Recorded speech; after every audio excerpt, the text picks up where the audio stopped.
Assalamualaikum warahmatullahi wabarakatuh. Selamat berjumpa di Ruang Pintar. Kali ini kita akan belajar bab 3 statistika. Kita fokuskan pada materi regresi linier pada pengertian. Materi ini sesuai dengan buku paket pada kurikulum Merdeka halaman 95 sampai 97 untuk siswa kelas 11 SMA SMK. Regresi linier pengertiannya adalah ketika dua variabel kuantitatif pada suatu diagram pencar sudah menunjukkan adanya korelasi, kita dapat menggambar suatu garis yang paling tepat untuk mewakili semua data yang ada. Analisis regresi digunakan untuk meneliti hubungan antara dua atau lebih variabel dengan paling tidak satu variabel sebagai variabel independen, respon Y, dan variabel lainnya sebagai variabel independen atau variabel prediktor X. Sebagai contoh, hubungan antara biaya iklan dan penjualan. Misalkan biaya iklan adalah variabel X-nya dan ini adalah variabel Y-nya. Contoh lain, hubungan antara berat badan, umur, dan asupan gizi. Berat badan misalkan variabel X, umur variabel Y, asupan gizi variabel Z. Ini adalah gambar diagram pencarnya, dan garis ini adalah regresi liniernya. Ayo berpikir kritis. Perhatikan dan pikirkanlah garis mana yang paling tepat untuk mewakili data pada diagram pencar di bawah ini. Jika menurut kalian tidak ada garis yang tepat, buatlah garis kalian sendiri. Kemukakan alasan yang mendasari pilihan garis kalian. Garis coklat ini menghubungkan dua buah titik. Garis biru, dua buah titik. Yang kuning, dua buah titik.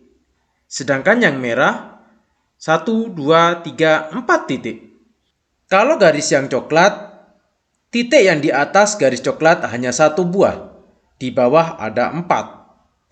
Kalau yang biru, di atas satu buah, yang di bawah ada 4. Kalau yang kuning, semua berada di atas, yaitu 5. Kalau yang merah, maka di atas semua ada 3. Sehingga, kalau kita membuat garis regresi liniernya, misalkan yang berwarna hitam ini. Sehingga, yang di atas ada 3 buah, yang di bawah kira-kira ada 4 buah. Maka, menurut saya yang paling tepat yang berwarna hitam. Karena terletak di antara 7 buah titik ini. Di antara semua garis yang mungkin dibentuk, hanya ada satu garis yang paling tepat, yaitu disebut dengan garis best fit. Garis ini merupakan model linier yang memperkirakan hubungan antara dua variabel kuantitatif pada diagram pencar tersebut. Model regresi yang memberikan hubungan garis lurus antara dua variabel disebut dengan regresi linier. Gambar 3.6 memberikan contoh sebagaimana suatu garis best fit digambar di antara titik-titik pada diagram pencar. Garis ini tidak harus melalui titik-titik tersebut karena hanya bersifat estimasi.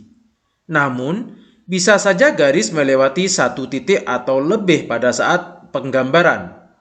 Tapi satu hal yang pasti adalah garis tersebut selalu melewati pasangan titik koordinat rata-rata, nilai X dan Y atau X bar dan Y bar.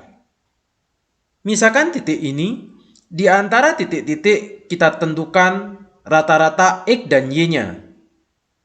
Titik yang ini, yaitu X bar dan Y bar. Kita tarik sebuah garis. Garis biru ini disebut dengan garis regresi linier. Ayo berpikir kritis. Dapatkah kalian menggunakan model regresi linier sebagai model dari suatu data bivariat yang mempunyai bentuk tren yang tidak menunjukkan bentuk linier? Gunakan gambar diagram pencar di bawah ini untuk membantu berpikir. Misalkan gambar Y1 dan X1. Kita bisa tarik sebuah garis seperti ini. maka garis ini adalah garis linier atau garis regresi linier. Untuk Y2 dan X2, garis ini melengkung, sehingga bukan garis linier atau non-linier. Untuk Y3 dan X3, untuk titik yang ini membentuk garis linier, namun karena ada sebuah titik yang di atas ini, sehingga garisnya tidak lurus, maka disebut dengan non-linier. Sedangkan Y4 dan X4, untuk titik ini membentuk garis lurus, namun ada titik lain yang berjauhan, sehingga kalau kita gambarkan sebuah garis, maka akan melengkung, sehingga non-linier. Demikian pengertian regresi linier. Terima kasih. Assalamualaikum warahmatullahi wabarakatuh.